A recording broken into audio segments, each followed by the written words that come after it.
Thank you very much, everyone. So we're going to go ahead and get started, and some other people will come in from the other side. But introducing Scott Appleby. Okay, you ready? Let me start. Good afternoon, and welcome to this panel on climate-driven migration, averting humanitarian crisis. I am the brand new dean of the brand new Donald R. Keough School for Global Affairs at the University of Notre Dame. So I'll say just a quick word about this initiative since it is intricately linked with NDGAIN. The theme of the Notre Dame Keough School is integral human development. That term integral is a term that indicates a kind of approach to development studies that is holistic, integrated, and in which the Keough School will try to serve as a convener to leverage Notre Dame's various strengths in development, human rights, peace studies, democratization studies, which now exist not entirely isolated, but scattered across campus. So part of what the Keough School will do is bring together the units on campus that focus on global affairs and that we see as interconnected. So the holistic and integrated part of the integral human development theme is holistically a focus on the human person, and the human person who is economic, material, physical, but also religious, cultural, spiritual. How do you focus in development, in peace and conflict studies, in democratization and governance on the impact on the human person? And the integration, the integrated part of that integral human development piece is to try to bring together through the Keough School a variety of disciplines that are working on these challenges and problems, and also to help convene cross-sectoral partnerships, the kind of conversation we're having here today, partnerships between government and civil society and the private sector, as well as the university. So I am delighted to be part of this conversation today because the Keough School is very much dedicated. We heard in the last session the focus on pragmatics, being practical, applied, translational, and that's what the Keough School is. It is to help Notre Dame develop more robustly its policy outreach, its practical applications of the research that goes on at Notre Dame, and to leverage that expertise. So there are the themes that have come up today. Some of them have resonated very strongly with what we will hope to accomplish in the Keough School, which will officially open its doors in 2017. It may seem like a long time to me. It's tomorrow. We have a lot to do. But the focus that a number of speakers have made already on focusing, privileging that the human subject, the human person, who's very much part of these larger trends, and not to not to avert our gaze from the very human consequences. A couple of speakers, especially in the last session, talked about the fact that we can't begin to intervene constructively through business, through government, through civil society in societies that are unstable, that are constantly in strife, in which governance is a challenge. So this integrated approach I'm talking about that other universities in Notre Dame are trying to bring together expertise in healthcare, governance, peace and conflict studies, and the like.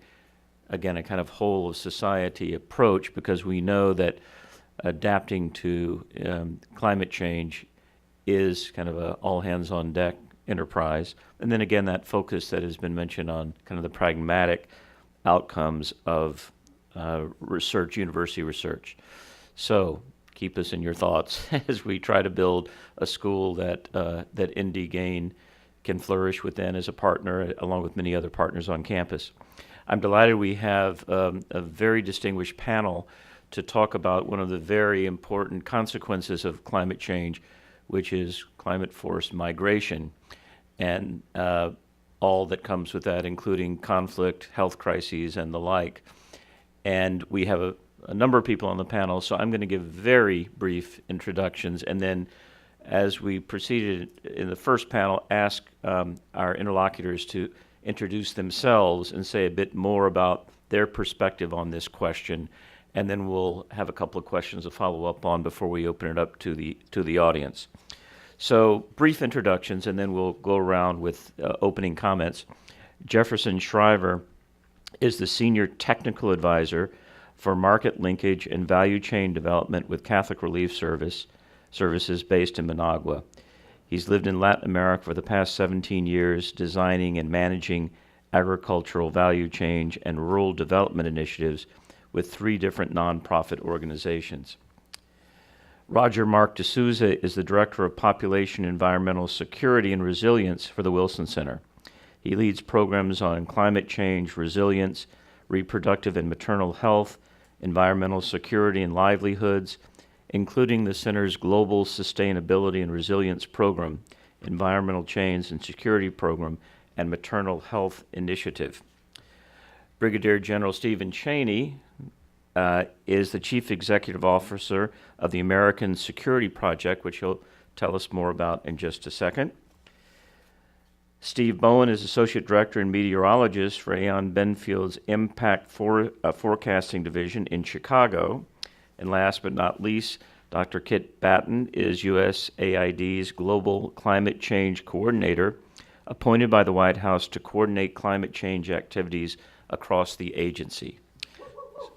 A cheering section. Who planted that person?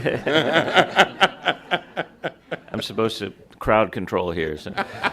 So we'll start with opening statements to talk about your position, your perspective, and how this challenge, how you respond to this challenge of climate-driven migration. Jefferson. Great. Well, it's a pleasure to be here, Scott. And just to start by saying that I'm here out of a real concern that if smallholder farmers in the developing world are not able to make a living from agriculture, there's going to be some pretty significant disruption in the coming years, and so manifested by migration and issues of hunger. So we're seeing some worrying signs of climate change related impacts on these smallholder livelihoods. And so I come to this panel with a certain sense of urgency around this issue of agriculture and climate change. So CRS, Catholic Relief Services, we just celebrated our 70th anniversary.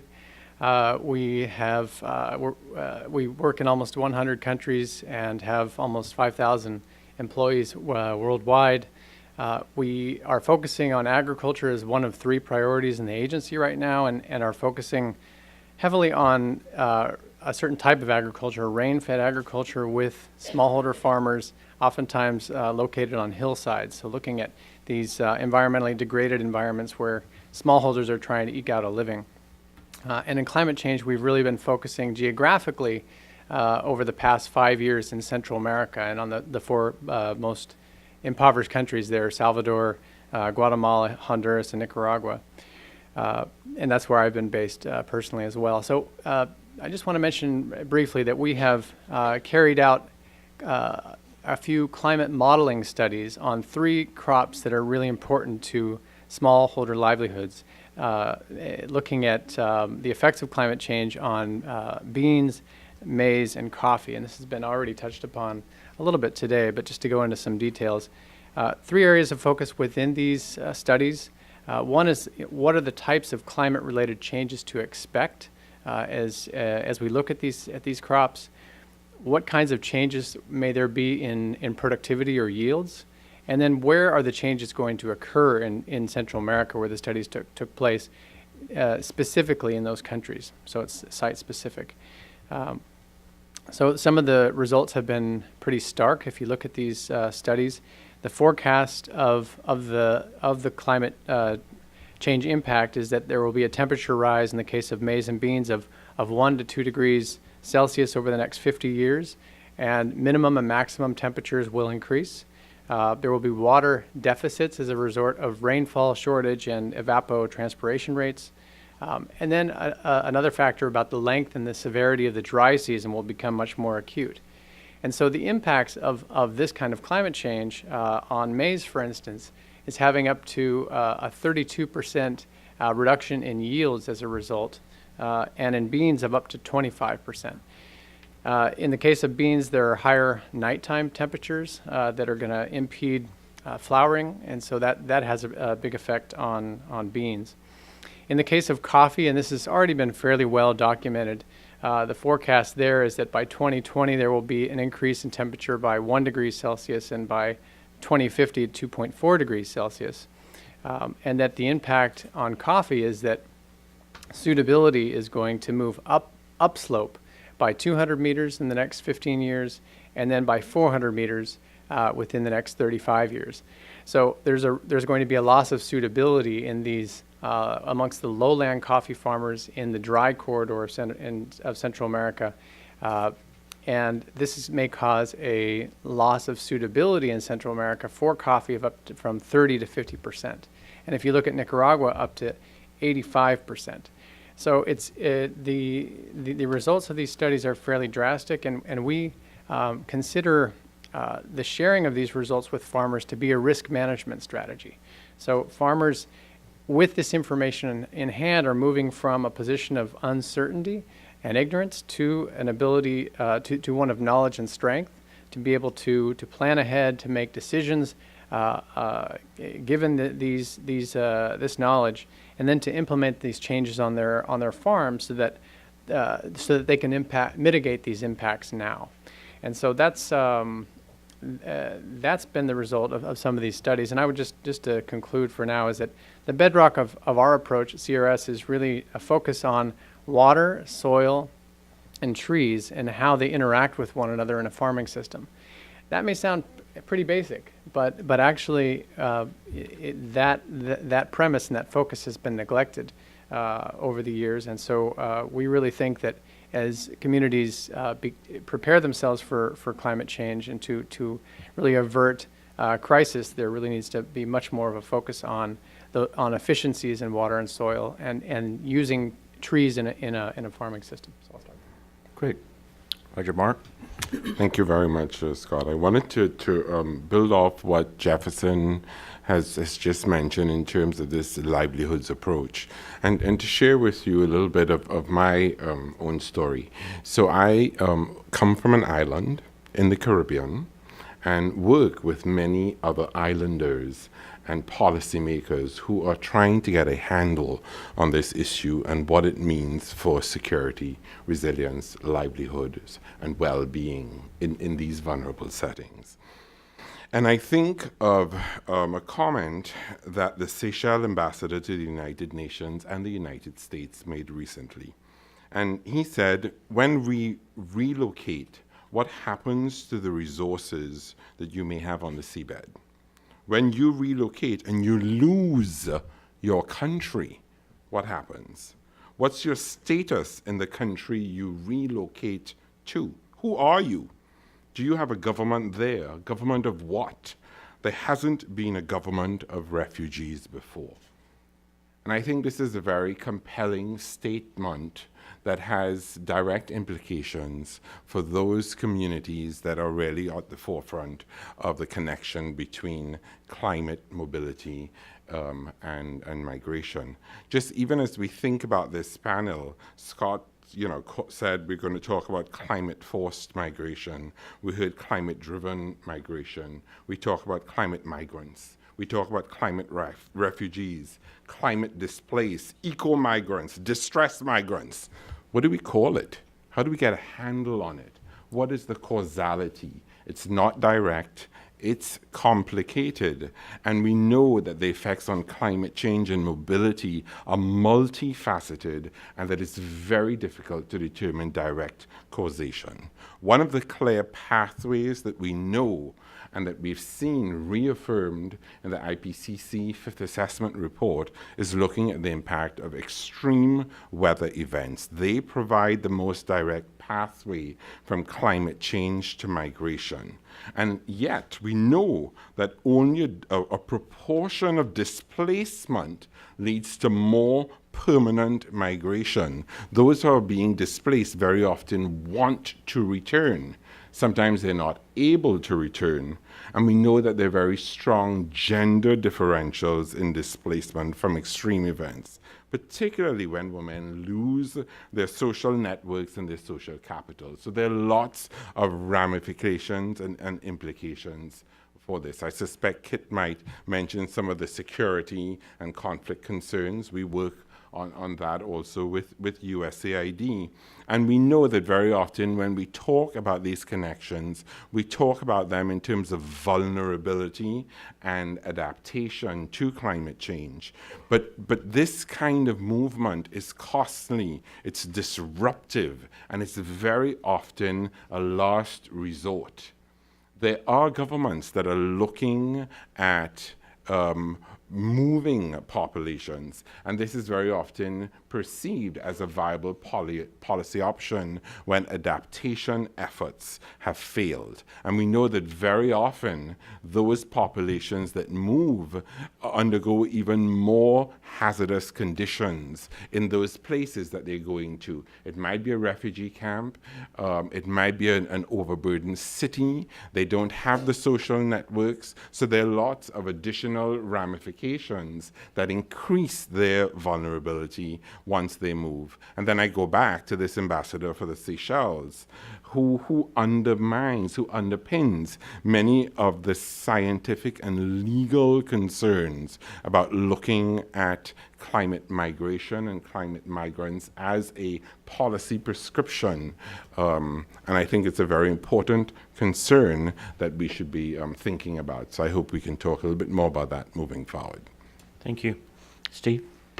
Well, Scott, thank you for moderating, and Joyce, thanks for inviting me back. I have two things to thank Notre Dame for, and one is, of course, the Global Adaptation Index, which I think is superb. But the second one's the longest uninterrupted football rivalry in the country, and that's against the Naval Academy. And they played last weekend. It was a good game for 3 quarters. I will tell you about that game. You will certainly find them shaking hands beforehand like good sportsmen. And I would add that both schools are ranked in the top 10 for student-athlete graduation rates, and they weren't taking basket weaving by correspondence. And we're both proud of that. So our relationship, the Naval Academy, certainly with Notre Dame, is fantastic. I appreciate everybody being here today. I realize there's nothing going on out in town. I guess the president's about finished with his remarks now, so you can put your iPads down and listen to us. Let me talk for a few seconds about the American Security Project. And it, too, was founded right after an election, the 2004 election, by then Senators Kerry, Hagel, Hart, and Rudman. And their concern, much as our concern today was, there were topical issues like climate change, and we added on energy security, nuclear security, asymmetric operations, terrorism, and American competitiveness. And their thought was that they couldn't talk about those subjects without either going far left or far right in some cases. So their perspective was, can we not take it from a national security point of view and put together a board, equal number of Republicans and Democrats, certainly those 4, put some business people on it, and then add in 8 or so flag officers, 3- and 4-star rank, 2 from each service, who can talk specifically about the national security implications about each one of those issues. And I know today we're hearing more about climate change and migration and those national security implications. I was watching I couldn't attend everything today, but I watched it online, and it's spectacular, by the way, Joyce. It really looks great online. And I believe it was Jeff Williams this morning, he talked about Hurricane Ike in Houston. When that event happened to occur, I was down in deep South Texas at a town called Harlingen. About a month prior to that, we had a hurricane named Dolly. You've probably never heard of it. Dolly sat on my campus for 2 days, 20 inches of rain, did about $20 million worth of damage. Power was out for 2.5 weeks. Again, people in the rest of the country didn't hear about it. We sure heard about it down there. And so I've got a lot of experience with hurricanes, not the least of which is when I was the commanding general at Parris Island, and Hurricane Floyd, Category 5, took dead aim at Parris Island, and we had to evacuate 10,000 Marines and recruits into Georgia as a consequence. Fortunately, it didn't get us. But my point on that was we have many installations and bases on the military side, certainly here in the continental United States, that are threatened by climate change. And I would say that the Department of Defense pretty much gets that. When you look at their quadrennial defense review that came out in February, they've got 4 or 5 pages on it. There's a lot of planners in the Pentagon that are working on those specific issues, although they've taken some criticism for it. Now, when you look at how the DoD is structured into combatant commands, and they've got 6 geographic combatant commands, and overlay that on ND Gaines' map, you'll find some real coincidences here. And specifically, when you look at Africa, you look at the number of countries in Africa that are ranked in the lower part of ND Gaines' rankings, you can see that the commander of Africa Command really has to be concerned about climate change and migration. And I'll give you a couple of poignant examples, not the least of which is Mali. Everybody's familiar with the Tuaregs and what happened in Mali last year, but what really drove that was climate change, and their crops were dried up, and they moved north, and then that started the insurrection in Mali. And who responded to that? Well, the French really did the response, but we supported them logistically. When you look at ND Gaines' rankings, another example is Bangladesh. I think Bangladesh is ranked number 139. It's pretty low on the list. I belong to a group called the Global Military Advisory Group on Climate Change, and that's flag officers from about a dozen countries around the world, and we're gaining more members as we speak, who all have a concern about this issue. And we have a general from Bangladesh named Muni Razaman, and he will tell you that he knows that with a foot level rise in sea level, that they're going to have 20 million refugees. And they know that's going to happen, they think, within 20 years. Now, if you follow the political situation in Bangladesh, they've got some other pretty overarching problems there as well. But the military guys, they're telling them, you better start planning for 20 million folks are going to be leaving or going somewhere. And of course, when you look at their border with India, which is well armed, by the way, India is not going to take them, nor is Myanmar. So the Pacific Command commander, one of those geographic combatant commands I talked about, has a real concern on his hands with the instability that's going to occur in that sector of the world. And it's just going to happen. And lastly, I'll link it a little bit to Syria and Arab Spring. Syria's had the worst drought over the last 5 years than perhaps they've had in their history. And that's driven a lot of the population into the cities, particularly Aleppo. Now, we had a team in Aleppo last year, so Aleppo's population exploded. And Assad took advantage of this and dropped barrel bombs on them all, and he still continues to do that. They were driven there because of the drought and climate change. You wouldn't necessarily say that. They weren't driven there by ISIL, ISIS, or Assad. They were driven there because they couldn't live out in the countryside. So you can see there's a lot of security challenges, not just here in the United States, but worldwide. I think ND Gaines, the index is fantastic. We have our own index on the national security side, which we asked every country in the world if they considered climate change a national security threat. Interestingly, 70% of them did. The 30% that didn't either didn't care or didn't have a military, and just coincidentally, most of the 30% was in Africa. So no doubt it's a security challenge for us, and I welcome all your questions and comments. Thank you. Thanks, Steve. Steve? Hi. First off, I want to thank Joyce. I want to thank the University of Notre Dame for inviting me here today. I first had a chance to visit campus and visit Joyce back in January, and I was first made aware of ND Gain, the index, and it's fantastic, as everyone here has said. My position at Aon Benfield primarily deals with weather and risk and analyzing natural disaster losses. We do what's called catastrophe modeling, which some of you may or may not be familiar with. And basically, CAT modeling is taking insurance portfolios and running it through our different models with different simulators with different peril types and coming up with loss projections. And based on that, we can take that back to our client and help them analyze their risk moving forward.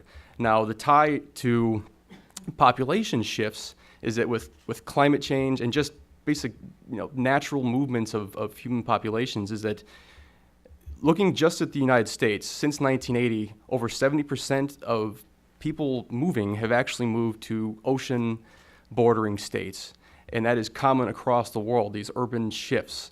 Now, in my own analysis of economic and insured losses, we are definitely seeing increases over time on a yearly basis. Now, with tropical cyclones being the costliest peril across all spectrums, when we have these landfalling events, there's more people there. So it's a combination of the climate change, more intense storms, larger storms, more unique storms, more people, and you get more devastation. And these climate moves, or the climate change is only aggravating and making things worse. Now, from my perspective, from the insurance side, insurance is a good thing. It's not necessarily everyone's favorite topic. I know I don't necessarily tell people I work in insurance because people fall asleep immediately. But insurance is a good thing, and especially for emerging markets, for countries in Asia, Africa, Latin America, these emerging countries. insurance is a good thing, and governments could be doing a lot more to helping people post-disaster to get back on their feet, because a lot of times you have these major events, these population shifts, there's more people that are just not prepared, and countries should really be doing a lot more with insurance on a national scale and working with the private sector to help get people back on their feet more quickly. Climate change is certainly an increasingly important topic within the insurance industry, as insurers and their clients are seeking to mitigate their risk. I don't want to take too much time here for discussion. We have more today, but essentially, climate change is an issue that we cannot, here in the United States, because it's a very politically hot topic, we need to see more integration between the public and private sector so we continue to mitigate our losses. Great. Thanks. The view from USAID. Great, thank you. So I want to start just by describing a little bit about what USAID does in the more general kind of climate change adaptation space, and then spend a little bit of time on what we're doing in the conflict management and mitigation arena as well. But I want to start first again by thanking Joyce and thanking Scott for having me here today. I will just say that through the climate change work that USAID does, we use the GAIN index, and just to give a few plugs up front, it's great that the index is not just backward looking, it's also forward looking. It includes projections, for example, of precipitation data in the future. It gets updated every year, so you can actually compare year to year how countries are doing, so that's very useful. And access is free, and the methodology is transparent, so all of that is tremendous in terms of really needing to share information. It gets right at the heart of the way USAID also approaches a lot of our adaptation work. So we are trying to focus on a continuum of needs in the adaptation space. One is data. What's the best available data in terms of climate change impacts? Another is how do you create tools to use that data? Because you can have as much data in the world, but not actually be able to turn it into something useful unless you develop great tools. And so that means integrating with stakeholders, understanding what they need, creating tools in collaboration with them. And then you can, again, have as many tools as you can throw a sock at, or I don't know what the right phrase is there, but you can, I guess truck would be better than sock, but if you don't train people on how to be able to use those tools and build their capacity, still you won't have the good decision making that needs to happen. And so tools like GAIN are very important in that mix. So in terms of what we do at USAID, we work in over 40 countries around the world in terms of direct adaptation and mitigation spending. We have a climate change and development strategy, which highlights the need for action on mitigation, adaptation, and integration. And what we mean by integration is making sure that all of USAID's development programming, whether it's food security or health, gender, water, et cetera, considers the impacts of climate change and whenever possible reduces greenhouse gas emissions and invests in low emissions economic development. Some of the examples quick examples of what we do in the adaptation arena to make it more concrete. In Bangladesh, we were able to develop a flood forecasting tool that now allows for 10 days notice before a flood comes, as opposed to the 3 days notice that used to be the way of doing business. And so that just gives communities far more time to prepare for, move out of the way of floods, protect their assets, businesses and families. Also, we too, I don't fall asleep when people talk about insurance. We invest in index insurance, which is a way to use globally available satellite information about number of days where the temperature's been up above a certain degree, or number of days since the last precipitation. You can use that information, and farmers and livestock herders and folks engaged in the tourism industry around the world can be signed up, and once that index is reached, then they get a payout from their insurance premium, and they are then able to use that resource in the middle of a crisis, rather than selling off their livestock when they're already really lean and in poor condition and getting far less for them than they would have if they were healthy. They can instead, for example, buy feed, water, et cetera, and make themselves more resilient. So those are just two examples. I will just say that this Adaptation and integrating adaptation across all of our international spending is a really hot topic right now. Last month, President Obama announced, I guess 2 months ago now, I can't believe we're in November, at the UN Climate Summit, a new executive order on adaptation and resilient international adaptation, directing all international agencies to be increasing the resilience of our investments across our entire development portfolio. So USAID and Treasury are actually co-leading that process. And it's a very exciting time to be looking at the way we can shore up the climate resilience of all of the international work that we're doing. He also, the president, announced a new public-private partnership in this space to develop new data and tools for resilient development, with the understanding that development agencies on our own can't do it alone. We need to be working with governments, private sector, NGOs, universities, banks, et cetera, across the entire spectrum to be identifying where there are gaps and and developing new innovations in those gaps. Finally, I'll just, two more things. I'll mention that just on October 31st, all of the U.S. government agencies posted their adaptation plans on the White House website. And USAID's is up there, and we're vigorously working on implementing our 35-point plan to increase our adaptation across our development programming. And we also just recently announced in August at the Africa Leaders Summit a brand new partnership called the Global Resilience Partnership, focusing on increasing resilience in the Horn of Africa, the Sahel region of Africa, and in Asia, in partnership with the Rockefeller Foundation, and now also with partnership from the Swedish government. It's at a tune of $150 million, this partnership now, so really looking at increasing resilience in those countries where humanitarian crises keep hitting year after year after year.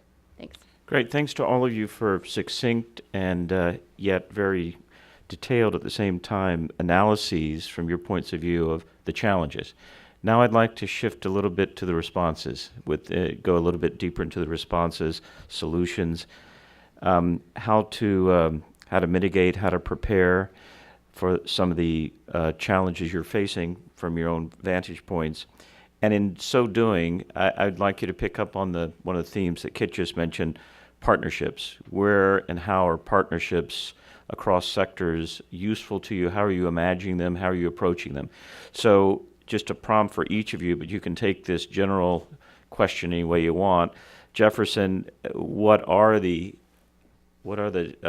measures to be taken in mitigating the impact on farmers in the countries you've described? What are we thinking about in terms of addressing what we know is coming? Roger Mark, similar question. How to invest, where to invest, how to invest in preparedness for climate migration, eco-migration. What can we do in terms of becoming prepared for these migrations that we anticipate coming? Steve Cheney, you gave us kind of a bracing account of some of the security challenges, and I can't begin to think of how one anticipates where the next challenge will be, but is that possible, and how do we plan ahead for that if we can, in terms of both prevention and addressing the consequences of these kind of displacements that have real security implications? And then, Steve, I wanted to ask you what to say a little bit about the obstacles to the kind of ramping up of insurance through government partnerships. What's the big challenge there? Say something about that if you would. And then, Kit, if you would say a bit more about these partnerships. When you talked about the Global Resilience Initiative, it sounded pretty good. Tell us what the challenges are for that and how they might, how that kind of what sounds like a terrific initiative might be expanded, might grow in the future. But you need not respond to every one of those questions, but certainly to the question of how do we begin to talk about solutions and responses. And we can start in the same direction with Jefferson. Great. Well, I think, first and foremost, there needs to be more investment in agriculture. And maybe Kit can tell us if this is a realistic aspiration or not, if there's really political will for that. But I think if we look at these hotspots where really there's some significant impacts and forecasts of the impacts of climate change on agriculture, we have to be investing more in agriculture if we expect to avert a real crisis. So that's one area. One is, in how we do agriculture, we know that we have to produce more. And so what we're calling sustainable intensification, we have to produce more on less land. We have to be able to we have to get more crop per drop, in the sense that we have to use our water more efficiently. So we have to increase yields and productivity, but we also need to be focusing on healthy soils and water efficiency. Another one is diversification. So in areas where we've identified that crops are not going to be suitable, we need to be looking at some other crops that are suitable in the coming years and hopefully sustainable.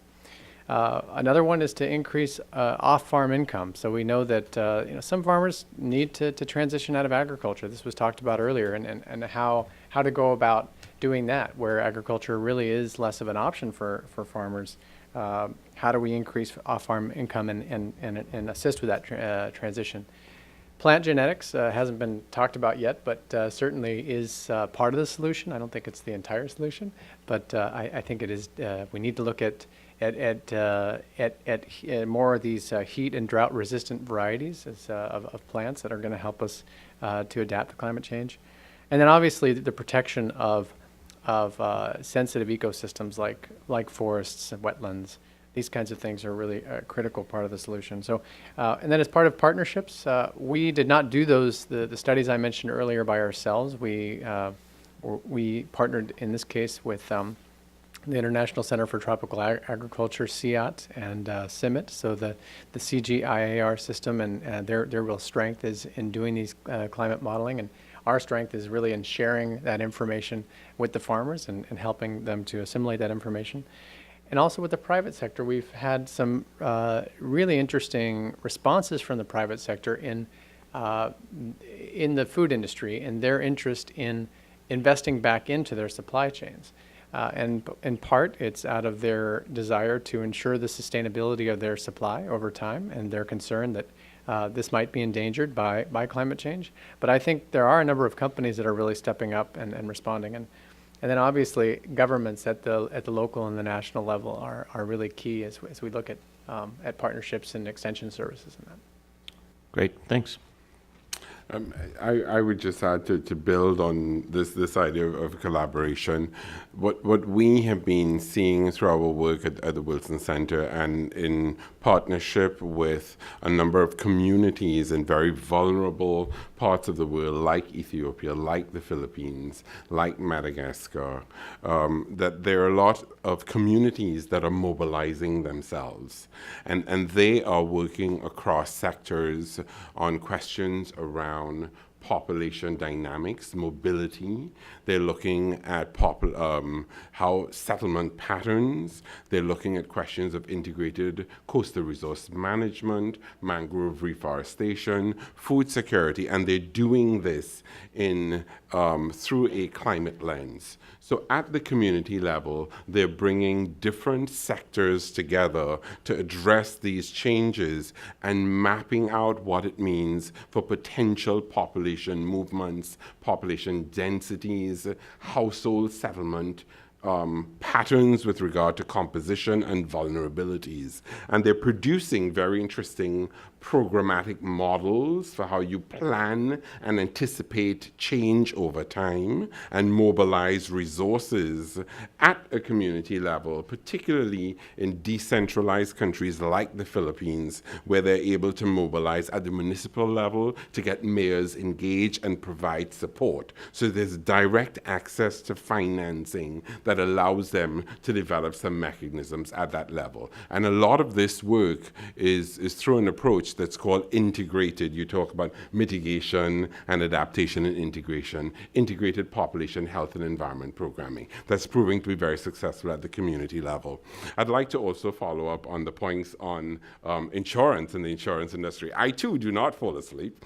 I am part of a global initiative called the UN Resilience Academy. And this is supported by the Munich Re insurance industry out of Germany, which has developed a very interesting model, similar to what Kit was mentioning, in the Caribbean, where they're looking at these vulnerabilities from a livelihood perspective and looking at small-scale farmers and producers who are able to anticipate the impact and the disruption that climate change will have on their livelihood and have a payout before that disruption occurs. And I mention this specifically in a Caribbean context because in the Caribbean, migration does not only occur within the context of climate change. It's a livelihood mobility strategy that exists, has always existed. So migration is seen as a livelihood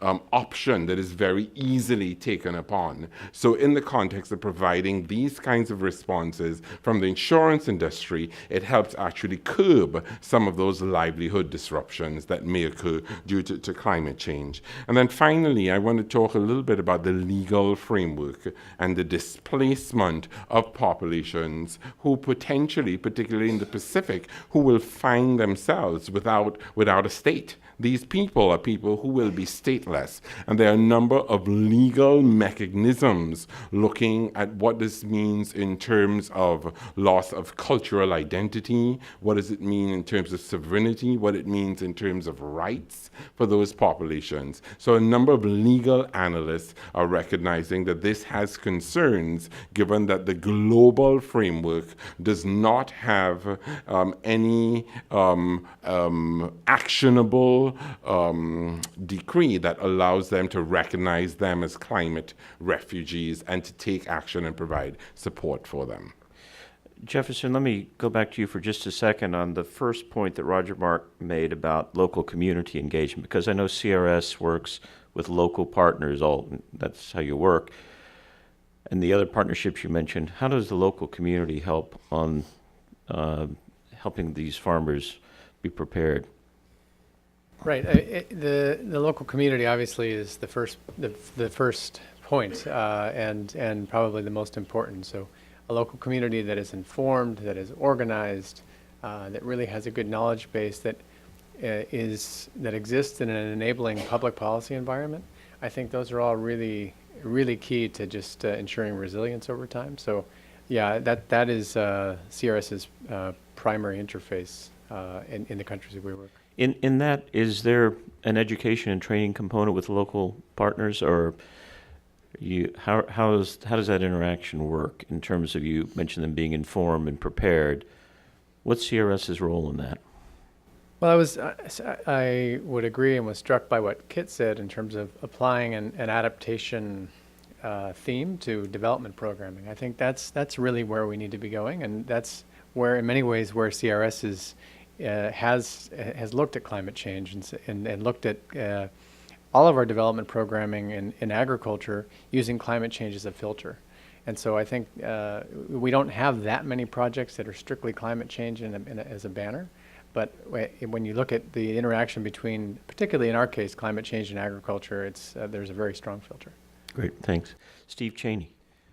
You know, Roger, Mark, I'm glad to hear your comments about the Philippines and what we're doing there, because when you talk preparation and anticipation, typhoons are no surprise in the Western Pacific. I spent a number of years living in Okinawa, Japan, and in the Philippines. And you would think that they'd be well prepared for this, but I'm going to give you a comparison here. Typhoon Haiyan last year, Category 5 plus, the highest recorded winds in a hurricane or typhoon in history, just decimated the central part of the Philippines. And who were the primary responders? Our Department of Defense, 13,000 soldiers, sailors, airmen, and Marines. And you would say, why did we respond? Really, we were the only ones who had that logistic capability to be able to transport that amount of people and aid. And then you've got to coordinate the follow-on aid effort afterwards when the Department of Defense leaves. The comparison I'll give you is Okinawa, Japan, which had multiple Category 5 typhoons this summer. You may or may not have heard much about it. If you watch the Weather Channel, you'll see there, Jim Gantori showing the waves come over. But literally, not much damage to Okinawa. And that's because the Japanese are prepared. And when I lived there, and it's still the same now, their structures are 1.5 feet thick cement. and they're not going to get blown over, whereas the Philippines are not. Now, when you look at ND gain, the Philippines are ranked number 122. That's no surprise to me. And I talk about anticipation. I can tell you the Pacific Command commander, Admiral Locklear, says climate change is his long-term number one strategic threat, and he was mocked a little bit by that comment, but he was sincere in it. And he said, and of course, when you look at the Philippines, just to pull this string a little bit farther, you may recall the Philippines about 20 plus years ago threw us out. They threw the Navy out of Subic Bay. Clark Air Force Base closed. That was part of Mount Pinatubo's eruption, but they literally wanted nothing to do with us. Now all of a sudden they love us, not just because of the aid we provided, but they're looking over their shoulder at China, and they have a terrorist problem down in Mindanao. So this is a little more complicated, but the Department of Defense is really looking downrange on a lot of these things. And the Syria example I gave earlier, there's a huge refugee crisis in Syria, perhaps overshadowed by ISIS and ISIL. But this one's not going to go away, and it feeds into ISIS and ISIL because of the hundreds of thousands, if not up to upwards of 1 million plus refugees now that are on the border of Syria and threatening Turkey. And of course, a lot of those young men are being fed into ISIS and ISIL, and there is a string to pull on that between that and climate change as well. So a lot to do on adaptation and mitigation and preparation. Thanks. Steve Bowen? Well, in terms of insurance, I mean, I think that, especially in these emerging markets, that, a lot of times insurers, the risk certainly scares some insurers away because a lot of the time it is based on the bottom line, unfortunately. So I think that the key, especially in some of the poorer countries, which are the most vulnerable, is finding a way to develop programs that, they're fiscally responsible, but it's also, viable for the private sector to work with governments to basically not bankrupt themselves trying to subsidize, these poor folks that are living in very, vulnerable areas along the coastline or along riverbanks or things like that. So I think that, because it works in the United States. I mean, the U.S., the way it's set up, we have private insurance working well, but then the government's also running the NFIP for flood insurance. New Zealand has it with their earthquake. They have the Earthquake Commission. So we have seen examples of both sectors working together. I think data, shifting away from kind of insurance a little bit, but data is a big thing. I was at a meeting with the White House last month, and the Obama administration is really looking towards integrating the public and private sectors, because there's things that the government actually does very well, and there's things that the private sector does very well, and there's looking to really merge the two together. I was amazed to hear that NOAA actually collects over 20 terabytes of data a day, which is an incredible amount of data, but only a small fraction of that data is actually released publicly. And I think that the government is in the process of having a big data drop, and data and allow actuaries to look and analyze the data and analyze the risk and be able to overlay the two and translate that into countries where we're seeing these population shifts and people are in these really high risk areas, how we can best suit these people to prepare themselves to get back on their feet quickly, either through insurance or just through governments being able to be more organized and develop a structure to as you mentioned with the Philippines and some of these countries that are really struggling post Haiyan or these major events, to really give them the ability and the structure to help these people, because with population shifts and population continues to grow and people are becoming poor and with income inequality and things like that, there's a lot more it's a much greater risk of people not being able to sustain. And I think that bringing it back full circle, that insurance will be able to play a role. It's just a matter of being able to work with some of these very poor countries, say in Haiti or elsewhere in Southeast Asia, where it's really going to take a lot of integration to help people live. Let me go back to Brigadier General Steve and ask you to say something about both partly in response about partnerships from military and the security sector more generally, because obviously our military security forces are a source of great information and intelligence for some of these problems. How do you see those partnerships evolving as we become more prepared for? You mean the partnerships between the military and the countries involved, or? No, I'm talking about partnerships across sectors. I mean, you can address the countries as well. Certainly. When there's a catastrophic event, as Hyann was, the United States military can be the immediate responder. But long term, they're probably not going to be the ones that are there permanently. They're rebuilding structures, helping the civilian populace. That's got to be other organizations. That's got to be business. That's going to be contractors that need to come back in and backfill on that. And so, and you see that all over the world with the military going in, setting up a camp or a city, and then saying, hey, this isn't our job to sit there and run this place. That's another organization's responsibility. Is that anticipation, we're going to hand this off, is that part of the thinking? At what point in the operation do we start to think, okay, we need to start creating this partnership that we can hand this off? Oh, no doubt. There's no doubt about Early it. on. Yeah, and I think they plan that from the get-go as best they can, depending on where it is. And like I mentioned, there's 6 geographic commanders. Each one picks out his own area, but long term, they've got to be thinking about those scenarios for sure. Right. Good. Thanks. Kit? Thanks, and thanks for the opportunity to talk more about our resilience work. I should first let you guys know that USAID defines resilience in a very specific way. So it's not synonymous with climate change adaptation, even though colloquially we frequently use those words interchangeably in the climate change community. So to USAID, resilience is all about building the capacity of communities, governments, countries, systems to forecast and manage and adapt to a variety of risks, be they climate change related, like stronger storms, sea level rise, both in terms of shocks that come all at once, like a stronger storm, or the more gradual changes associated with climate change, like sea level rise and increasing temperatures, but then also a whole slew of impacts that have nothing to do with climate change, like earthquakes and tsunamis, or conflict that is arising from things other than things that might be impacted by natural resource scarcity that might be impacted by climate change. So that gets to my point that I want to make in just a little bit.